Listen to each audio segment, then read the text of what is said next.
Hi, I'm Steve Hargadon, and I want to invite you to join us for the first ever online Tiny House Summit, February 20th to the 24th. We have some great speakers like Andrew Bennett. Clips of his presentation are coming up next. Each day of our 5-day event, we'll have great free presentations for you to watch, with over 30 in total.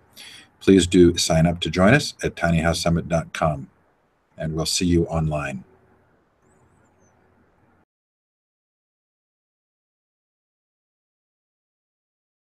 My wife and I started living tiny about 18 years ago. You see, we would buy these vintage homes, our restored vintage homes for many years.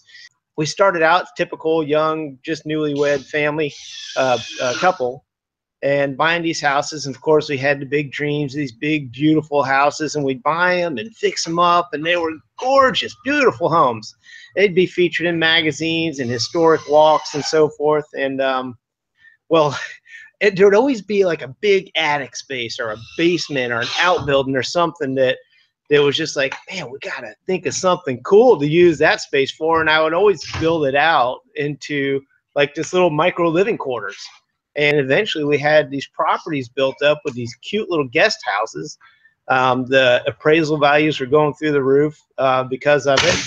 And it freed up a lot of time and a lot of finances for us to really pursue the things that were important to us. Toured the country in an RV for 2 years. It just let us know that there's a lot more to the world than just what we're sitting on our couches seeing on TV.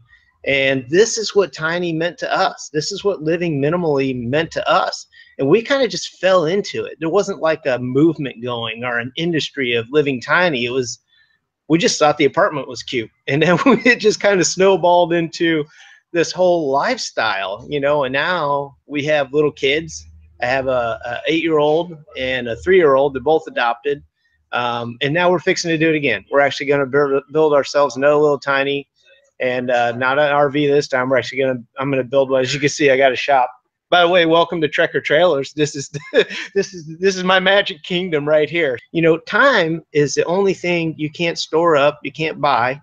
And if you have time to offer, that's as valuable or more valuable than if you have millions of dollars to offer.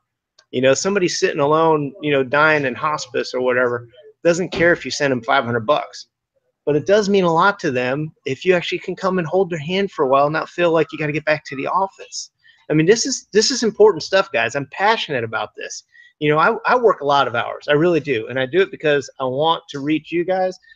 I mean, don't think I neglect my family. You know, if I'm here at night or on weekends and stuff, I'm still spending time with my family. I'll make up for that, you know. And a lot of times I'll wait till my wife and my kids are already in bed and asleep, and I'll come back here. I'll come up in this shop and I'll work, you know, 4 or 5 hours just through the night. It's not taking away from my time from everybody else, but I can still be productive and get something done that's going to change somebody else's life. So that's make sure you realize and be realistic with yourself. Don't say, oh, I can do without anything. Try it. You know, go spend a night. You know, we let people spend a night here in our houses and gypsies all the time, you know, that are, you know, considering buying one, just to see how they like it and what's important to them. And inevitably, they always come out with different ideas than they went in with. So there's plenty of like Airbnb rentals now available. There's people that'll let you stay in their house. So take advantage of those. You know, it's worth a plane ticket. If you have to fly down to Siesta Key or somewhere to stay in one, they got a whole bunch of them down there to rent out.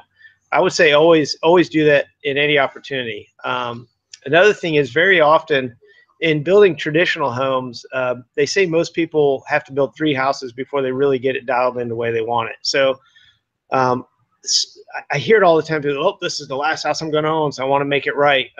Just be careful of that statement. Don't set yourself up for disappointment. Just be realistic and be prepared to, if you have to sell it, to upgrade or downgrade or whatever. Just be prepared to make some changes to it and be okay with that. Life does happen. It changes. You know, people get married, have babies, and, you know, tides change and earthquakes and whatever. So just be open to, you know, we have the dream, but if we set ourselves up for, if what's happening in my life doesn't fit every one of these, you know, slots in my dream board, I'm going to be unhappy. You know, make sure that you're not basing your happiness on just your tiny house alone, but the freedom that it's going to allow. And that'll actually make you feel a whole lot more comfortable about your living conditions. You know, we don't feel better about ourselves when we have a bigger house. We feel better about ourselves when we have a bigger life, you know, and when that impacts people on a positive note. I want to thank you for listening. I hope I've helped you. I hope I've encouraged you. And reach out, ask for help, and talk to people. It's worth the effort. It really is worth the effort. A little bit of a fight logistically in some areas, but it's worth the effort. I can guarantee it.